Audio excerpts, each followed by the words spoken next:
नमस्कार दोस्तों, लोकतांत्रिक आवाज में आपका स्वागत है। मैं रजनीश सिंह तोमर, राष्ट्रीय संयोजक लोकतांत्रिक आवाज में भारत की जनता को नमस्कार करता हूं। दोस्तों, आज से हमने एक नया सीरीज शुरू किया है। अभी जो थोड़े दिन पहले से आप विपक्षी दलों का एक जो राजनीतिक हलचल देख रहे हैं, इंडी ए या इंडी अलायंस का बनाना, और उसके बाद एक बड़े स्तर पे ये प्रचारित करना कि बीजेपी चुनाव हार जाएगी, इंडी अलायंस को ही बहुमत आने जा रहा है, तो मुझे लगा कि एक इसको एनालिटिकल तरीके से, जहां तक मेरी समझ है, तो मैं इसे आपके सामने पेश करूं। पहले मैंने सोचा था कि एक ओवरऑल ही बता दें कि 543 में से कितना लोग जीतेंगे, कहाँ जो है, लेकिन मुझे लगा कि यदि 543 के 543 सीट पर इंडिविजुअल अगर एनालिसिस किया जाए राज्य वाइज, तो भारत की जनता को सही पिक्चर पता चलेगा कि इनके गठबंधन से क्या फर्क पड़ने वाला है, या कांग्रेस को इससे क्या जो है फायदा होगा। क्या कांग्रेस 55 से 100 पे जाएगी, या कांग्रेस को कोई लाभ नहीं होगा। इंडिया का वोट जो है, जिसको हम लोग इंडी अलायंस कर रहे हैं, कह रहे हैं, उसका वोट कांग्रेस को कितना ट्रांसफर होगा। इन सब चीजों को हम लोगों को देखना है। तो आज दोस्तों आपके सामने जम्मू कश्मीर और लद्दाख के जो 6 लोकसभा सीट हैं, जिसमें हम लोग उधमपुर, अनंतनाग, श्रीनगर, जम्मू, लद्दाख, इन सब चीजों को हम लोग इसमें शामिल करते हैं। तो इन 6 सीटों का आज आपके सामने ये पूरा विश्लेषण हम लोग करने जा रहे हैं। अगर आपको लोकतांत्रिक आवाज से जुड़कर अपने राज्य में कोई काम करना हो, तो आप हमसे संपर्क कर सकते हैं। मेरा ये नंबर है 8401902595। लोकतांत्रिक आवाज, मैं हमेशा बता रहा हूं कि कोई भी पत्रकारिता का चैनल नहीं है। मैं किसी पत्रकार को आमंत्रित नहीं कर सकता हूं, क्योंकि इसका डायरेक्शन वो नहीं है। इनका काम है पॉलिटिकल एनालिसिस करना। तो चलिए दोस्तों, सबसे पहले लोकसभा के क्षेत्र के अनुसार हम लोग देखें।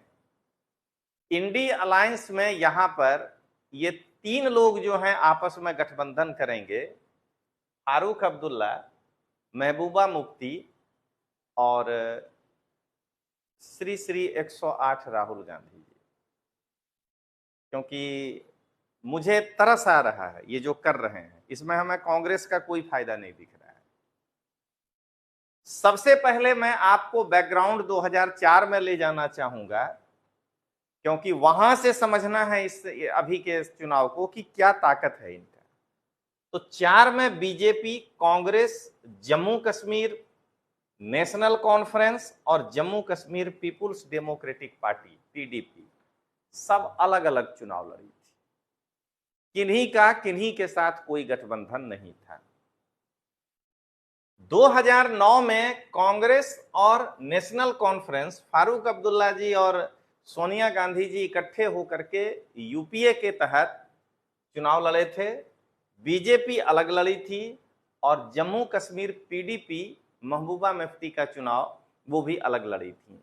लेकिन दोस्तों, कश्मीर के चुनाव में अगर एक जो मैं आज फैक्टर बता रहा हूं उसको नहीं आप गिनेंगे, तो शायद आप एनालिसिस नहीं कर पाएंगे। 9 में वहां पर एक नई पार्टी का एंट्री होता है, जम्मू एवं कश्मीर पीपुल्स कॉन्फ्रेंस। मैं आपको इसके बारे में अभी बताऊंगा ये क्या है। 14 में बीजेपी अलग लड़ी, जम्मू कश्मीर पीडीपी अलग लड़ी, और कांग्रेस और नेशनल कॉन्फ्रेंस का तो जवाहरलाल नेहरू और शेख अब्दुल्ला के साथ से गलबहियां है, तो लोग दोनों साथ लड़ा।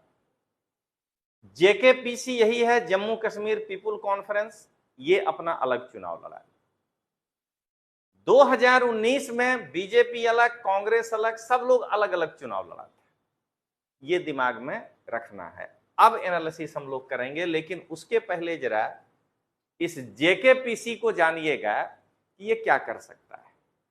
इस पार्टी का घाटी में ही प्रभाव है, यानी ये अनंतनाग सीट पर कुछ कर सकता है, लेकिन ये जम्मू के सीट पे कुछ नहीं कर सकता है। कारण कि जम्मू एंड कश्मीर पीपुल्स कॉन्फ्रेंस जो है वो अब्दुल गनी लोन के द्वारा स्थापित 1978 की पार्टी है, और ये वही हैं माननीय जी, मैं जान के कमेंट में बोल रहा हूं, जो हुर्रियत कॉन्फ्रेंस के एक मेंबर हैं। तो ये अलगाववादी हैं, तो घाटी में इनको समर्थन मिलेगा। तो उनका ही बेटा है ये सज्जाद गनी लोन, जो अभी इस पार्टी के अध्यक्ष हैं। ये पार्टी 2016 से 18 तक एनडीए के साथ छोटे मोटे चुनाव लड़ चुकी है घाटी में, और 19 से 20 तक ये जो फारूक अब्दुल्ला जी बनाए थे पीपुल्स अलायंस फॉर गुपकर, जब 370 हटाया गया तो उसके विरोध में, तो उसके साथ 20 तक थी। और ये चुनाव इसलिए इंपॉर्टेंट है घाटी में कि अभी ये एक नया साथी खोज रहे हैं। कहीं ये एनडीए के साथ चले गए तो क्या होगा, तो अभी एक नया साथी खोज रहे हैं। ये जो पीपुल्स अलायंस फॉर गुपकर डिक्लेरेशन था, उसमें CPIM, Jammu Kashmir Peoples Conference, PDP, National conference और शाह फैजल जो आईएएस बने थे, और उसके बाद जो है उन्होंने एक पार्टी बनाई थी जेकेपीएम करके, आज ये पार्टी बिखर गई है। तो ये जो है एक क्या कहते हैं मिल के गुपकार बनाए थे। चलिए अब जरा बारामूला के सीट का हम लोग एनालिसिस करें दोस्तों। सबसे पहले बारामूला में बीजेपी, कांग्रेस, जेकेपीडीपी, जेकेएनसी, जेकेपीसी और एक इंडिपेंडेंट 2019 में बहुत बढ़िया काम किया था वोटिंग में, रशीद, शेख रशीद। जरा इनको एनालाइज करिए और तब देखिए कि क्या यह सीट कांग्रेस को मिल सकता है। मेरा बार बार यही कांग्रेस को कहना है कि भाई तुम जो इंडी अलायंस बना रहे हो, तो तुम 55 से 56 तो कम से कम हो जाओ, या 50 से 57 तो हो जाओ। अगर तुमको फायदा नहीं है तो नरेंद्र मोदी के विरोध में इन बाकियों को बुला के क्या करोगे, ये बताओ। तो देखिए यहां पर इस लोकसभा सीट पर बीजेपी का आधार नहीं है। जाहिर बात है घाटी में मुस्लिम आबादी ज्यादा है, बीजेपी का वहां पर आधार कम होगा। मेरा ये नहीं कहना है कि बीजेपी को वोट मुस्लिम नहीं देता है, बीजेपी का संगठन नहीं होगा वहां। जिस दिन ये संगठन मजबूत हो जाएगा घाटी में, उस दिन वहां फिर कमाल कर देगी बीजेपी। लेकिन अभी संगठन नहीं होने के कारण इनको 2.69% वोट आया था 4 में, 14 में 1.41% आया था, घट गया, और 19 में 1.73% वोट आया था। तो चलिए यहां की सीट बीजेपी को अभी भी नहीं है, इसलिए बीजेपी के जो 310 सीट हैं उसमें यहां हारे या जीते कोई फर्क नहीं पड़ता है। कांग्रेस इस सीट पर कभी मजबूत नहीं रही है। 2004 में कांग्रेस 18.61% वोट पाई थी, और उसके बाद ये नेशनल कॉन्फ्रेंस के साथ गलबहिया में चले गए थे। तो 9 और 14 में ये जो है नहीं लड़े थे, 19 में लड़ने का प्रयास किए तो उल्टा वोट इनका आधा हो गया, 7.58%। इस सीट पर टक्कर जरूर दे पाते हैं, लेकिन पीडीपी भी टक्कर देती हुई दिखती है, लेकिन ये लाल मतलब विजेता। मात्र 14 में पीडीपी यहां से चुनाव जीती है, 37.61। इस सीट पर अगर कोई सबसे ज्यादा मजबूत है तो वो है नेशनल कॉन्फ्रेंस। आप देखिए 4 में भी, 9 में भी और 19 में भी जीती है। लेकिन अगर आप 19 के वोट को देखिएगा तो ये जेकेपीसी जो है ये कहीं खेला ना कर दे, क्योंकि ये देखिए 14% से 15%, 15% से 22%, तो अबरी तो 29 न होगा। कहीं मान लीजिए ये जो इंडिपेंडेंट हैं शेख रशीद, चुनाव में राजनीति में कुछ भी संभव है, अगर ये और ये कहीं इकट्ठे हो गए तो हो सकता है कि नेशनल कॉन्फ्रेंस का खेला बिगड़ सकता है। तो यहां पर तीन परिस्थितियां, ये सीट या तो नेशनल कॉन्फ्रेंस अपने पास रखेगा, या तो ये सीट पीडीपी को देगा अगर वो इंडी अलायंस में आना चाहता है, कांग्रेस को ये सीट नहीं मिलेगा। ये हुआ एक। दूसरा, या तो यहां से पीडीपी या एनसी में से कोई एक जीतेगा, या नहीं तो जेकेपीसी में से जीतेगा। अगर जेकेपीसी से कोई जीत गया तो इंडी अलायंस का एक और सीट कम हो जाएगा, ना कि इनका सीट बढ़ेगा। और इन दोनों में से कोई भी जीतता है तो इससे इंडी ए को कोई फायदा नहीं होने वाला है, क्योंकि ये सीट तो अभी उन्हीं के पास। अब आइए दोस्तों, मैं श्रीनगर की बात करता हूं। श्रीनगर में भी वही कहानी है, बीजेपी का वोट परसेंट थोड़ा सा बढ़ा है, लेकिन वैसा नहीं है कि चुनाव जीत सके। लेकिन हां, बीजेपी चारों चुनाव में मजबूती से लड़ती है। वहां कांग्रेस श्रीनगर सीट पूरी तरह से जेकेएनसी के चरणों में जाकर के और ये उनको दे दिया है। आप जरा सोच करके देखिए, ये कांग्रेस इधर तो 370 का बहुत विरोध करता है, लेकिन क्या उस चुनावी प्रक्रिया में हिम्मत किए करता था कि मैं श्रीनगर में जाके लड़ूं? राहुल गांधी का तो छोड़ दीजिए, ये 2004 में जिस समय की आप सोचिए प्रचंड बहुमत से राजीव गांधी जीत कर आए थे, तब भी श्रीनगर का सीट कांग्रेस नहीं जीत पाया। ये किस बिना पर जो है कश्मीर कश्मीर करता है, हमको समझ में नहीं आ रहा है। देख लीजिए ना, ये उधम बारामूला में जिस समय ये 18% वही होगा राजीव गांधी का पीक वाला, तब भी नहीं जीत पाया। श्रीनगर का सीट ये जीत ही नहीं पाया है आज तक। तो फिर कांग्रेस का जम्मू कश्मीर से क्या लगाव है, हमको ये समझ में नहीं आ रहा है। जम्मू कश्मीर से लगाव का मतलब, जम्मू कश्मीर भारत का अंग है, एक नागरिक के रूप में मेरा लगाव है, लेकिन वो जो दिखाने का प्रयास करता है कि नहीं कश्मीर में मेरा होल्ड है, पता नहीं उनका क्या होल्ड है। अब आइए, अब यहां भी देखिए, एक बार पीडीपी जीती है 2014 में, जबकि 50.58% वोट आया है, और नहीं तो यहां पर सबसे मजबूत जो है वो जेकेएनसी है, नेशनल कॉन्फ्रेंस। यहां पर जेकेपीसी चुनाव को दिलचस्प बना सकता है, लेकिन अगर इन दोनों में गठबंधन हो गया तो ये वोट परसेंट उल्टा 65 चला जाएगा। इसलिए यह सीट भी इंडी अलायंस के ही पास आने वाला है। तो उससे इंडी अलायंस के नंबर में क्या फर्क पड़ेगा? अरे जो आज है वही रहेगा। यहां सीट तो वो है कि बीजेपी का सीट आप जीत पाते हैं कि नहीं। तो यहां भी आप देख लिए कि कांग्रेस के हाथ में कुछ नहीं लगना है, उल्टा नेशनल कॉन्फ्रेंस और पीडीपी को ही ये दोनों सीट जाने वाला है। तो उनको तो अलायंस में आने से क्या नुकसान है। अब आइए अनंतनाग सीट। अनंतनाग सीट पर जो है जेकेपीसी की कोई भूमिका नहीं, 1.32% है, और बीजेपी क्रमशः देखिए अपनी शक्ति को बढ़ा रहा है। अनंतनाग में लगता है बीजेपी का संगठन बनना शुरू हो गया है, 8.19 पे पहुंचा है।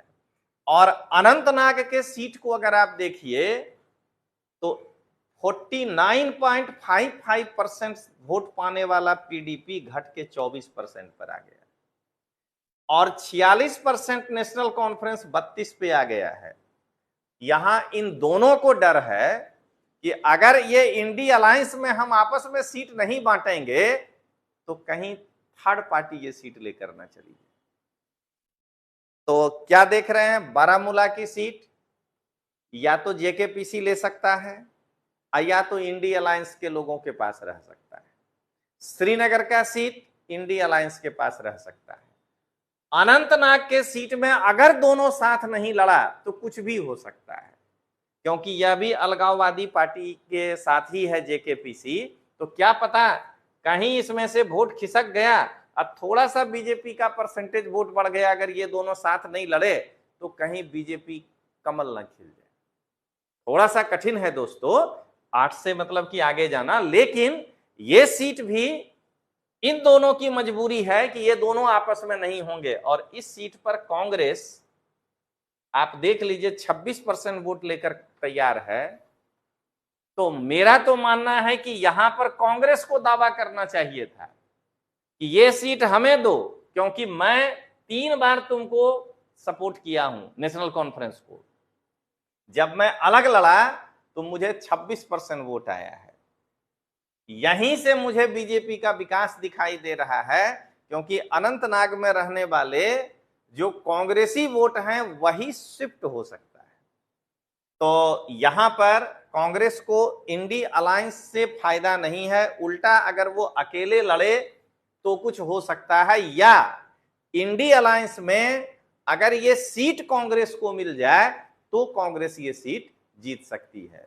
तो अब 3 के तीनों सीट पर ऑलरेडी इंडी अलायंस है, तो इस 3 सीट पर अगर ये हारेगी तो अलायंस से कोई फायदा नहीं है, एक सीट घट गया। अगर जीत भी जाता है तो कोई फर्क नहीं पड़ता है, क्योंकि उतना सीट तो आज भी है। अब खेला देखिए दोस्तों उधमपुर का। उधमपुर में कांग्रेस 2004 के बाद आज तक नहीं जीती, और उधमपुर में जरा देखिएगा जम्मू कश्मीर नेशनल कॉन्फ्रेंस का कोई वजूद उतना नहीं है, थोड़ा मोड़ा है, 11% है। अब पीडीपी तो बिल्कुल नहीं है। आप देखिए 2 बार चुनाव नहीं लड़ा, 2.92% वोट है। 2009 जो है उधमपुर से कांग्रेस ही चुनाव जीती है। यहां से 2009 में चौधरी जी हैं, वो यहां से चुनाव जीते हैं। तो चौधरी लाल सिंह है जो यहां से चुनाव जीते हैं। अब ये बताइए कि क्या संभव है कि बीजेपी का ये 61% वोट, उसके सामने कांग्रेस केवल 31% वोट पाया है, और उसके अलायंस जो हैं उनका पुराना रिकॉर्ड ये बताता है कि वो 2.92 हैं। जेकेएनसी का वोट इधर ही आया है, क्योंकि ये दोनों गठबंधन में थे एक तरह से, यहां से ये खड़ा ही नहीं किए हैं। तो क्या ऐसा लगता है कि ये कांग्रेस अपने दम पर, क्योंकि यहां इंडी अलायंस इनको मदद नहीं कर पा रहा है, तो क्या यह संभव है कि कांग्रेस अपने दम पर 20% वोट का या 15% वोट का उछाल ले ले, अब बीजेपी इसमें जो है 15% डाउन हो जाएगा? नहीं हो सकता है। इसलिए यहां कांग्रेस को इंडी अलायंस से कोई लाभ नहीं।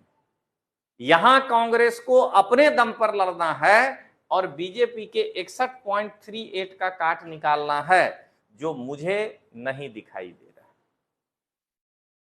तो यहां पर इंडी अलायंस जो है उसका सुपड़ा साफ है इस सीट पर।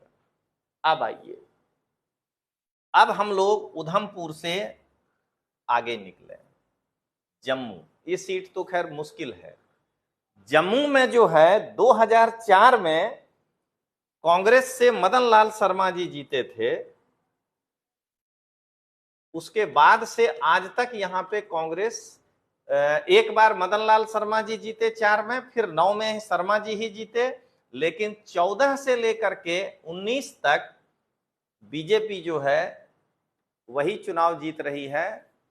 खाली जरा दोस्तों देखिएगा, कांग्रेस अपना परसेंटेज लूज किया है। हमेशा ध्यान रखना कि इंडी अलायंस से लाभ है कि नहीं। यहां पे ये 28 से जो आप 37 देख रहे हैं, ये पीडीपी भी यहां खड़ा नहीं किया था, और नेशनल कॉन्फ्रेंस तो 4 बार यहां खड़ा नहीं किया है। देखिए ये लोग बिना गठबंधन में भी ऑलरेडी पहले से गठबंधन में ही है जम्मू कश्मीर में, तो वहां तो इंडी अलायंस पहले से ही है। तो देखिए इनका वोट जो है इधर दिख रहा है कि ये बढ़ा है 28 से।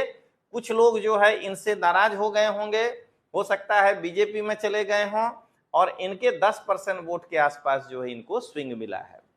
तो क्या देख रहे हैं दोस्तों, यहां पर पीडीपी जो है इनको साथ भी दिया है पिछले इलेक्शन में। जेकेएनसी का फुल सपोर्ट था, तो अभी भी अगर सपोर्ट है तो कांग्रेस को अपना वोट जो है कम से कम 10% इंक्रीज करना होगा। वो कहां से होगा? इनको सेंध तो बीजेपी के ही वोट बैंक में लगाना पड़ेगा। क्या नरेंद्र मोदी साहब के रहते हुए जो बीजेपी का वोटर है उसको ट्रांसफर कर लेना अपने में शेर के मुंह से बोटी निकालने के बराबर है।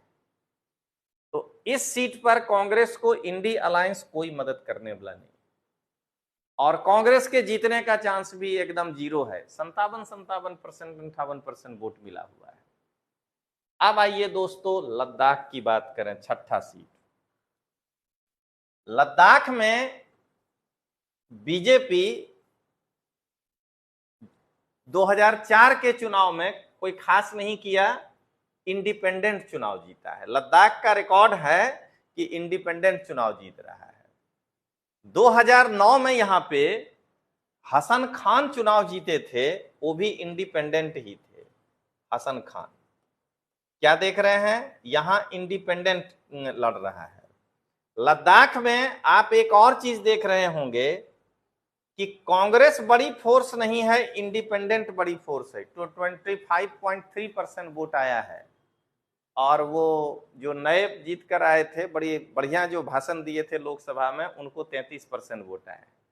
बीजेपी इंक्रीज 26 से 33, कांग्रेस डिक्रीज 22 से 16। और वैसे भी यहां कांग्रेस चुनाव ही नहीं लड़ा है, ये डैश का मतलब यही है दोस्तों। और ये 51% इंडिपेंडेंट को आता है। दूसरा इंडिपेंडेंट भी जो है बड़ा मार्जिन से जीत रहा है। तीसरी बार बीजेपी जीत गई, चौथी बार जो है वो क्या कहते हैं बीजेपी जीती है। तो इसका मतलब ये हुआ कि लद्दाख से भी कांग्रेस के लिए कुछ नहीं है। या तो कोई मजबूत लोकल इंडिपेंडेंट जीत जाए, नहीं तो फिर जो है बीजेपी के ही पास ये सीट आएगा। तो दोस्तों अब आप ही बताइए कि इस इक्वेशन में जम्मू कश्मीर को मैंने आपको क्लियर कर दिया कि जरा बताइए कि जम्मू कश्मीर में इंडी अलायंस से बीजेपी की जो 3 सीट है उसमें से बस एक लद्दाख में ही बीजेपी का 33% वोट है, जिसको आप कहिएगा कि मैनेज करना पड़ेगा या थोड़ा मेहनत करना होगा। अब बाकी दोनों सीट का तो आप देख ही रहे स्थिति कि 50% से ऊपर वोट है। कांग्रेस का वोट परसेंट वहां बहुत कम है। वहां इंडी अलायंस के 2 पार्टनर नेशनल कॉन्फ्रेंस और पीडीपी इनको सपोर्ट करने की स्थिति नहीं है। सपोर्ट करने के बाद ये 37% पार नहीं कर पा रहे हैं। और घाटी के तीनों सीट में पीडीपी और नेशनल कॉन्फ्रेंस को 3 में से 2 सीट में खुद अलायंस करने की आवश्यकता है, नहीं तो सज्जाद लोन वाली पार्टी जो है वो इनको मतलब कि हो सकता है कि एक सीट छीन ले। तो जरा सोच के देखिएगा कि मुंबई की बैठक और पटना की बैठक और इंडी अलायंस के समर्थक गोदी मीडिया में अब 1-2 करना पड़ेगा। तो इंडी अलायंस के समर्थक जो है गोदी मीडिया, वो क्या दिखा रहे हैं और हकीकत क्या होने वाला है। तो चलिए दोस्तों इंतजार करिएगा। अब इसके बाद मैं एकदम सीरीज में आ रहा हूं। मैं आपको हिमाचल प्रदेश का इसी तरह का एनालिसिस बताने जा रहा हूं कि क्या इंडी अलायंस को वहां पर लाभ होगा। तो चलिए दोस्तों मिलते हैं, तब तक के लिए जय हिंद, जय भारत।